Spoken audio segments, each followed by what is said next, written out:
ମୋ କଥାଟା ଖାଲି ଗଳି ପଡୁଛି। ଆପଣମାନଙ୍କୁ ହସ ମାଡୁଛି ନା? ହସନ୍ତୁ। ଆମ ପରି ଅସହାୟ ବୁଢାବୁଢୀ ମାନଙ୍କୁ ଦେଖିଲେ କିଏ ନ ହସିବ? ସମସ୍ତେ ହସନ୍ତି ସିନା, କିନ୍ତୁ କେହି ସାହାଯ୍ୟ କରିବାକୁ ଆସନ୍ତି ନାହିଁ। ସାଇ ଏବେ କରିବେ। ମୁଁ କାହାର କଣ କରିଥିଲି କି? ଯାହାର କରିଥିଲି ତ ସେ ଭୁଲିଗଲା। କିଏ ସେ ଆଉ ହବ? ମୋର ସେଇ ସୁନା ପୁଅଟା ଏଡ଼ିକି ଟିକିଏ ହେଇଥିଲା। ତାକୁ କେତେ କୋଳେଇ କାଖେଇ ଏଇ ହାତରେ ଟେକି ଟେକି କେତେ ଯାତ୍ରା ଦେଖେଇଛି। ଏଇ ହାତରେ ମାଟି ଭୋଇ ଭୋଇ ପୁଅ ଇଞ୍ଜିନିୟର ପଢିବ ବୋଲି କଲେଜରେ ନେଇକି ଟଙ୍କା ଦେଇଛି। ଆଜି ମଧ୍ୟ ସେ ଇଞ୍ଜିନିୟର ହେଇଛି। ପଞ୍ଚାୟତ ସାରା ବୁଲି ବୁଲି ଏଡ଼େ ଏଡ଼େ 10 ଟଙ୍କିଆ ମିଠା ବି ବାଣ୍ଟିଛି।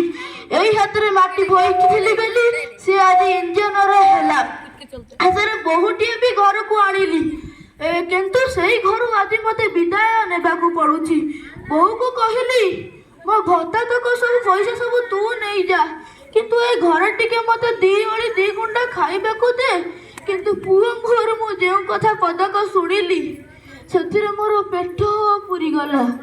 ପୁଅ କହିଲା, ବାପା 1000 ଟଙ୍କାରେ କଣ 30 ଦିନର ଖର୍ଚ୍ଚ ହେଇଯିବ? ବରଂ ତମେ ବୃଦ୍ଧାଶ୍ରମ ଚାଲିଯାଅ, ବରଂ ତମେ ବୃଦ୍ଧାଶ୍ରମ ଚାଲିଯାଅ। ସେଠାରେ ମାଗଣାରେ ଖାଇବାକୁ ଏବଂ ରହିବାକୁ ଦେବେ। ଏତିକି କହି ମୋ ପୁଟୁଳିଟିକୁ ବାହାରକୁ ଫୋପାଡ଼ି ଦେଲା। ତାପରେ ମୁଁ ମୋ ବୁଢ଼ୀ ଫଟୋଟିକୁ ନେଇ ମୁଁ ବାହାରିଲି ମୋର ଲକ୍ଷ୍ୟ ପଥ, ସେଇ ବୃଦ୍ଧାଶ୍ରମକୁ। ମୁଁ ଯାଉଛି ସେଇ ବୃଦ୍ଧାଶ୍ରମକୁ। ଖାଲି ଏତିକି ମାଗୁଛି ଠାକୁରେ, ମୋର ସେଇ ସୁନା ପୁଅଟାକୁ ସବୁବେଳେ ଭଲରେ ରଖିଥିବ। ଯେମିତିକି ମୋ ବୟସରେ ସେ ଯେମିତି ମୋ ଭଳିକି ବୃଦ୍ଧାଶ୍ରମକୁ ନ ଆସୁ। ଖାଲି ଏତିକି ମାଗୁଛି ଠାକୁରେ, ଖାଲି ଏତିକି ମାଗୁଛି। ମୁଁ ଯାଉଛି ମୋର ସେଇ ଲକ୍ଷ୍ୟ ପଥ ବୃଦ୍ଧାଶ୍ରମକୁ। ମୁଁ ଯାଉଛି।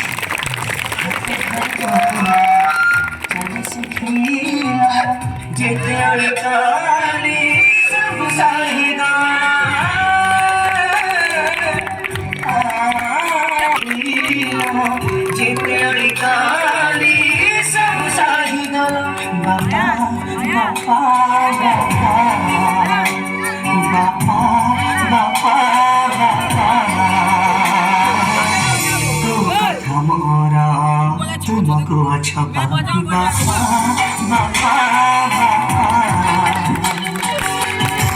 सुख जीवन भरिला पुआ पैसा सारिला बापा बापा बापा बापा बापा बापा सब दुख कला बापा बापा